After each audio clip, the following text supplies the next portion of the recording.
peace must be our goal and our guide. And all that we strive for as a human family, dignity and hope, progress and prosperity, depends on peace. But peace depends on us.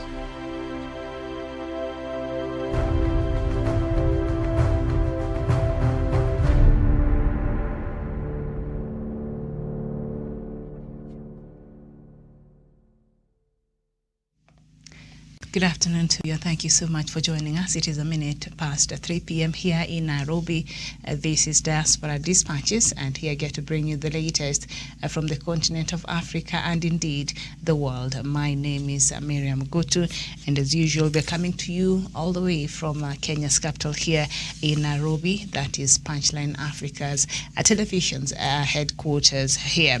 So we shall start with the latest news. Of course, the coup that happened over the weekend in Guinea, and there were scenes of celebrations on the streets of Conakry Sunday after some Guineans took to the streets to congratulate soldiers who detained President Alpha Conde following hours of heavy gunfire. Mountainous soldiers in the West African nation then announced on state television that the government had been dissolved in an apparent coup d'etat. The country's borders were closed and its constitution was declared invalid. In the announcement read aloud on state television by Army Colonel Mamadi Doumbouya, who told Guineans the duty of a soldier is to save the country. Now, as we speak right now, already the United Nations and the countries like France have condemned the coup. The West African regional bloc known as ECOWAS quickly condemned the developments threatening sanctions if Conde was not immediately released. United Nations Secretary General Antonio Guterres tweeted that he strongly condemned any takeover of the government by force of the gun, and we shall revisit that story in a short while. But first, I also want us to go through the rest of the stories that are for you from the continent, and we head over to Libya, where Gaddafi, son of Libya's late Muammar Gaddafi, who had been in jail, a justice ministry source confirmed on Sunday that he has been freed. Several media reports on Sunday suggested Gaddafi had already taken a flight to Turkey. Gaddafi was free to stay in the country or leave, and that is according to the source. A 47-year-old Saadi was known for his playboy lifestyle during his father's rule. He fled to Niger following the uprising that toppled his father before he was extradited back to Libya. The former professional footballer had been held in Tripoli prison accused of crimes committed against protesters in 2011 and 2005, of killing of Libyan football coach Bashir al-Rayani. In April 2018, the Court of Appeal acquitted him of Rayani's murder. During the uprising, 3 of the dictator's 7 sons were killed, and the country has since sunk into chaos, with rival factions vying for power. In 2020, a ceasefire ended the factional fighting and paved the way for peace talks and the formation of a transitional government this March, ahead of elections set for December. We cross over to São Tomé and Príncipe, where the country's former infrastructure minister Carlos Villanova has won Sunday's twice postponed presidential runoff election. Mr. Nova was backed by the opposition Independent Democratic Action Party. The National Electoral Commission said he received 57.5% of the votes. Voting took place without major incidents. It was delayed by court action after the outcome of the first round was disputed by the third-placed candidate, Speaker of Parliament Delphine Neves. Current President Evaristo Carvalho, who has been in office since 2016, did not seek re-election, saying he wanted to pass on the baton to a younger generation. And then we head over to Ethiopia, where more than 100 trucks of food aid have arrived in Ethiopia's northern Tigrayan region after weeks of blockade. The World Food Programme has said it has had difficulty getting the aid through to the region. Tigray has been destabilized by a 10-month conflict after regional forces clashed with the federal government forces. The World Food Programme tweeted a video of the aid convoy arriving in Tigray's capital, Mekelle. We come back to East Africa still, and in Tanzania, a newspaper has been suspended for 30 days for publishing false information, the government spokesperson has said. The weekly publication Raia Mwema headlined a story linking the gunmen who attacked soldiers near the French embassy last month to the ruling party. The spokesperson Gerson Msigwa said this violates the Information Act and could threaten the country's security. He displayed two other headlines from the newspaper that he said were misleading. The suspension is meant to give the publication time to change their operations. The newspaper has not commented on the suspension. This is the second publication to be banned in Tanzania since President Samia Suluhu Hassan took office. The ruling party-owned Uhuru newspaper was suspended after publishing a story saying that the president will not run in the 2025 elections. We go to Nigeria, where Nigerians are concerned about not being able to reach their families in the northwestern state of Zamfara after authorities shut down internet and mobile phone services. The shutdown comes as security forces fight to contain armed gangs who have been carrying out killings and kidnappings for ransom. The move for an initial period of 2 weeks followed a request by the Zamfara state government and officials of Nigeria's Communications Commission, told the BBC. It came just days gunmen abducted more than 70 school children in the town of Kaya Maradun. The authorities believe the shutdown of communications will help security forces track down gunmen behind the rising violence in the region, but there are also concerns that the armed gangs could move to other states where mobile phone networks are available. The Nigerian Air Force and group troops are reportedly carrying out massive operations targeting camps of the armed gangs inside forests in the area. We go to Sudan, where Sudanese authorities have seized a shipment of weapons in Khartoum airport arriving from neighboring Ethiopia, state media said on Sunday. The shipment, which was confiscated late Saturday, arrived on Ethiopian Airlines passenger flight, prompting an immediate launch of investigations, the SUNA news agency reported. SUNA quoted officials as saying that the weapons had originally been sent from Russia to Ethiopia in May 2019 and were being held by authorities where they have been for 2 years. And also part of the report said that without prior warning, authorities in Addis Ababa allowed for its shipping into Khartoum on a passenger flight. The shipment of 72 boxes reportedly contained weapons and night vision binoculars. The development comes at a time of soaring relations between Khartoum and Addis Ababa over Ethiopia's farmers' use of fertile border region claimed by Sudan. The two countries have also been at odds over the Grand Ethiopian Renaissance Dam in a regional dispute that involves Egypt. Addis Ababa broke ground on the project in 2011. And in South Africa, the jailed former President Jacob Zuma has been placed on medical parole because of his ill health, the government's Correctional Services Department said on Sunday. Last month, prison authorities said Zuma, serving a 15-month sentence in Escort prison for contempt of court, underwent unspecified surgery at an outside hospital where he had been sent for observation. He remained in hospital with more operations planned. The 79-year-old's eligibility for medical parole follows a medical report received by the Department of Correctional Services, it said in a statement. Its spokesperson, Singapako Kumalo, said that Zuma, who was in prison in early July, was still in hospital but could go home to continue receiving medical care. He gave no detail on Zuma's illness, his parole conditions, nor whether his health had deteriorated since the surgery. Yeah, I know he's sick, but also that's Zuma for you, being a typical African politician. He had to find a way out of that jail, but I think it's for the good. Maybe it will help in the stability and to call down his supporters who had caused a lot of chaos a few weeks ago there in South Africa. And then we move on to South Sudan. But South Sudan has no plans to have UPDF deployed along Juba-Nimule highway to tackle security. The Ministry of Foreign Affairs and International Cooperation has said. Deng Dao Ndeng, a deputy minister, says South Sudan has not reached an agreement with Uganda for a joint security escort to the Juba-Nimule highway last week. Some media outlets in Uganda reported that the two governments had reached an agreement to deploy joint security forces between SSPDF and UDF to secure travelers and truck drivers. The purported agreement is an effort to put an end to the continuous killing of truck drivers transporting goods to South Sudan. Dow reiterated that South Sudan is a sovereign country that cannot have foreign forces patrol its territory. Really? Okay, and then we go to Biafra. Some information from Biafra, where the indigenous people of Biafra have begun moves to secure the freedom of some of its members arrested in Ghana.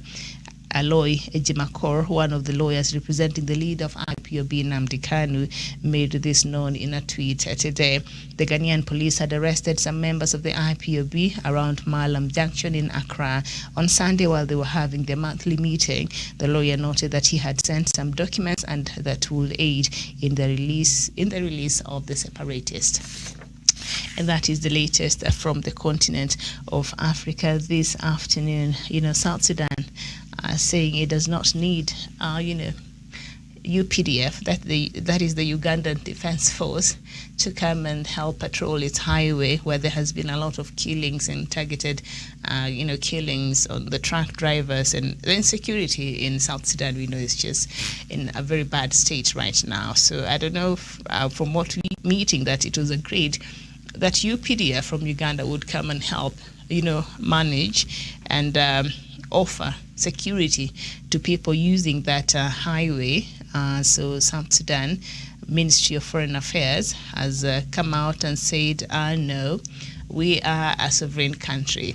South Sudan, we don't need any foreign forces to come and patrol its territory. Forget the fact that we do have the UNIMIS there in South Sudan. We do have other, like South Sudan.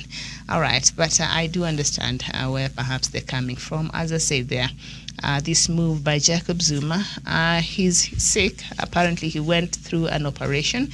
Nobody knows. It's not a matter of public knowledge, but medical records are private. But in a case of this magnitude, perhaps for the avoidance of doubts, maybe they would have made them a bit public, but apparently he underwent a surgery, unspecified surgery, and now he has to go through others after this.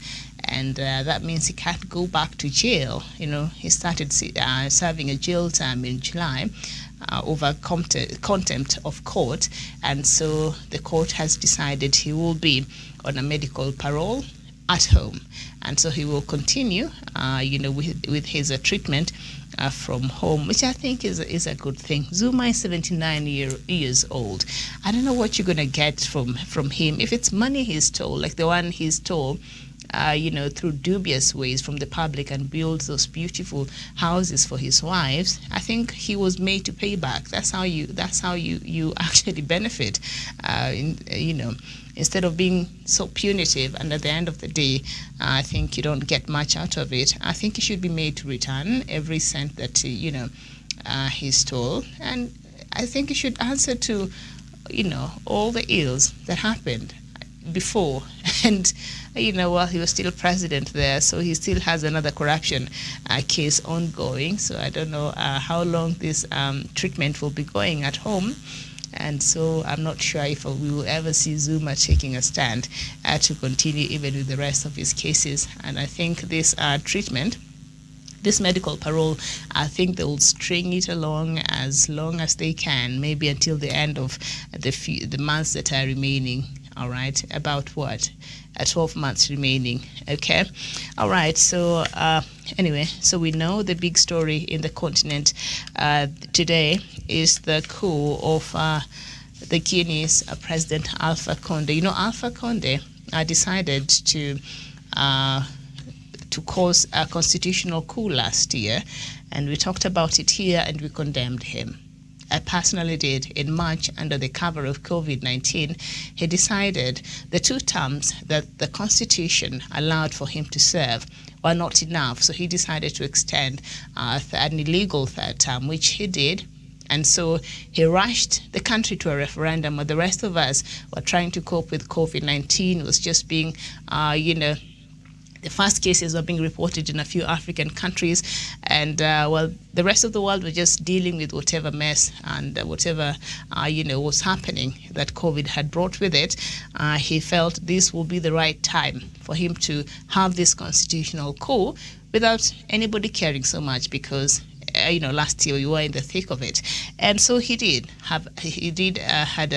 lead a referendum that allowed him to run again, an illegal third term. And so he did in October last year. And of course, the elections were marred with a lot of violence, and the opposition, of course, claimed a lot of irregularities. So the election itself was not free and fair. And so he thought he survived. And so the junta, I think this is something, when you look at how this has played out, it tells you this has been very well orchestrated, and there are some powers and interests behind what we see happening there in Guinea. So after seizing state television the day before, the maintenance soldier vowed to restore democracy. And I'll just read you a statement that the Colonel Mamadi Doumbouya, the one who led these coups, said when they took over the state television. He said that the duty of a soldier is to save the country, and the personalization of political life is over. We will no longer entrust politics to one man. We will entrust it to the people. And Doumbouya said, adding that the constitution and government will also be dissolved and borders are closed for 1 week. So as we speak, as in the fashion of what we saw happening in Sudan and in Mali, is it? Yes, the constitutions in these countries have been suspended. And now also in Guinea, the army has I don't know why they suspend constitution. Mali, they say they want to restructure the country. So I don't know what is the intention of these military juntas here in Guinea. And the restructuring in Mali is now even worrying ECOWAS leaders. I don't know. I missed that news. I don't know if I had it in one of my items here, because I think as you speak right now, ECOWAS has sent its delegation, led by former president of Nigeria, Jonathan, to Mali, and to try to talk to the military and to be assured that they will stick to the promise of having an election next year in February, to ensure that a civilian, is elected, that they organize for an election as quick as possible, because the way they've been seeing the army are moving, they don't seem to be in a hurry to organize for an election anytime soon. And so there's a lot happening in West Africa right now. I think West Africa, there's a bit of a turmoil, there's a bit of a political instability, and so people like President Buhari, who has left the country to be, riddled with insecurity and things like that.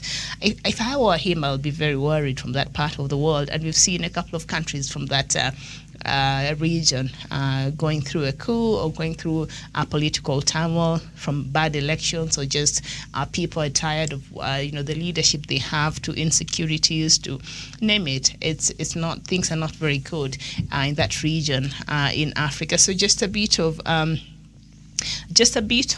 some important timelines in these troubled West African countries since its independence from France in 1958. It gained its independence in 1958, and on October 2nd, 1958, Ahmed Sékou Touré declares independence a few days after a referendum rejected membership in a Franco-African community proposed by then French leader Charles de Gaulle. Sékou Touré is elected a president in January 1961. The country turns socialist in 1967. Touré stays in power for 26 more years. And he's usually regarded as the father of independence there in Guinea, becoming a third world hero, but turns into an iron-fisted ruler who is blamed for the disappearance of about 50,000 people over his 26 years of ruling, according to human rights groups, and hundreds of thousands flee the country during that time. All right. And between 1984 to 2008, on April 3rd, 1984, a week after Touré's death, a military junta takes power led by Colonel Lansana Conte. He puts down a coup attempt in 1985 and a deadly army mutiny in 1996. So we've seen Malis have had a troubled military engagement before and attempted coups before. And Conte is elected president in 1998 and re-elected twice in votes disputed or boycotted by the opposition. And in early 2007, massive protests against the Conte system are put down, claiming more than 180 lives, and that is according to humanitarian groups in that country. And in 2008, December 23rd, soldiers seized power in a bloodless coup the day Conte died of an undisclosed illness at the age of 74. The government swears allegiance to the junta led by Captain Musa Dadis Camara. And in September 2009, security forces opened fire at a stadium where thousands of opposition members are holding a rally. And at least 157 people are killed, and around 100 women are raped during that event. Very sad there. And in December, junta chief Camara is wounded up as his top aide shoots him in the head. Look at that. And so in 2010, now President Alpha Conde becomes the first democratically elected president, all right? And then he decides to just mess everything up, to just rubbish the gains the country had made so far. So he becomes the first democratically elected president in 2010. And in January 2010, the transitional president, Sekuba Konate, signs a deal with Camara setting up a presidential election. And on November 7th, Alpha Conde becomes Guinea's first democratically elected president. He survives unscathed when soldiers attack him at his home in the capital, Conakry, on July 19th, 2011. And then he is re-elected in October 11th. 2015 after polls marred by violence and fraud allegations. And then he had to deal, during his leadership, he had to deal with the Ebola epidemic that broke in Guinea in 2013 and that claimed about 2,500 lives. So that really tested him is one of the key highlights of his presidency there. And so, starting in October 2019, the prospect of a third term for Conde sparks fierce opposition, with dozens of civilians killing during protests. A new constitution adopted on March 22, 2020, after a referendum boycotted by the opposition allows Conde to run for a third term. Conde is declared the winner of presidential vote in October 18th, 2020, as a top challenger Selou Delaine Diallo and other rivals cry foul. And with that, President Alpha Conde of Guinea, who decided to have a constitutional coup to run for a third term, was ousted yesterday by the military in that country. Not that it's good. I think we've seen, and I think this should be a worry. The army increasingly stepping in some countries, in some troubled countries, like you've taken us through the history of Guinea.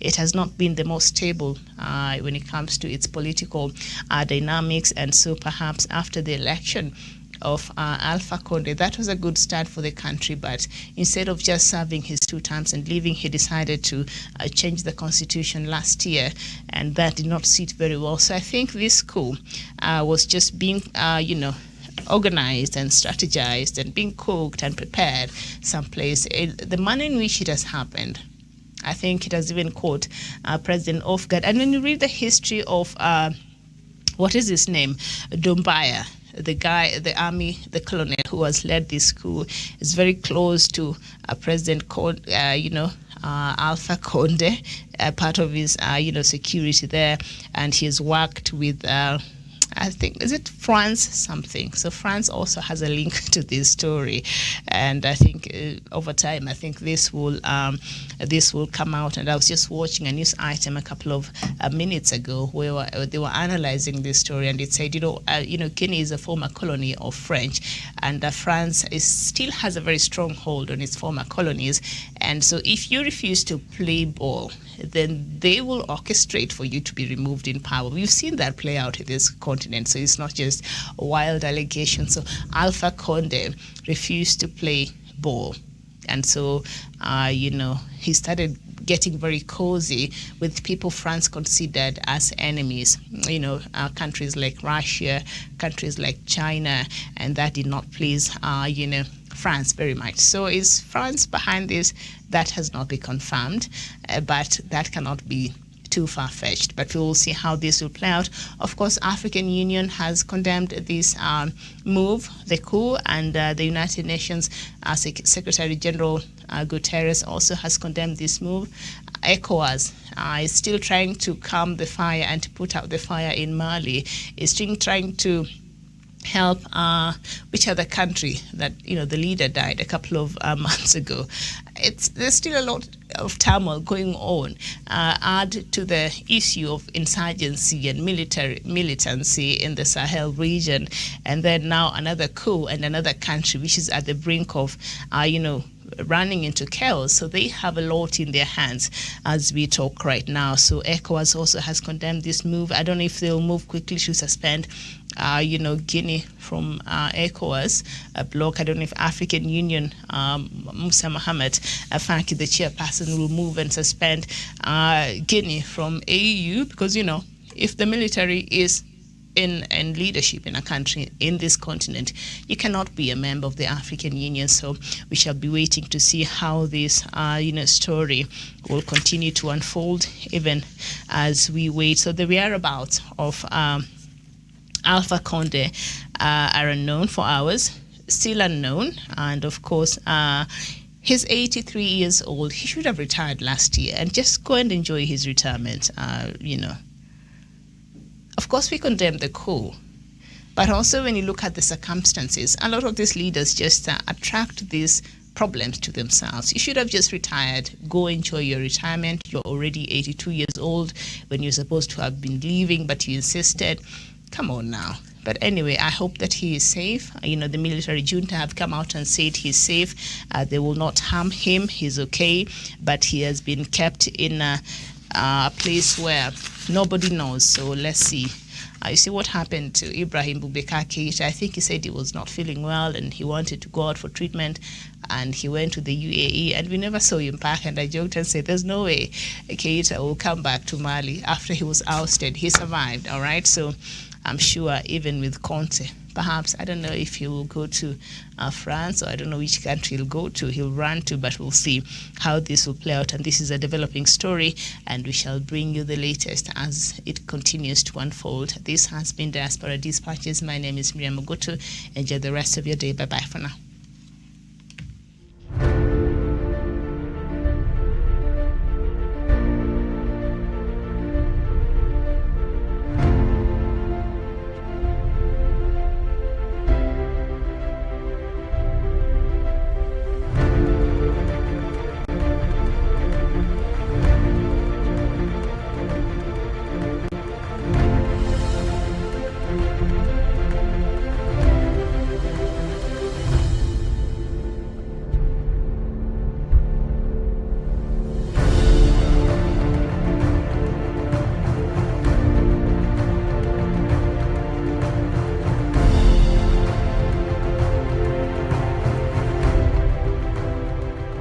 Peace must be our goal and our guide. And all that we strive for as a human family, dignity and hope, progress and prosperity, depends on peace. But peace depends on us.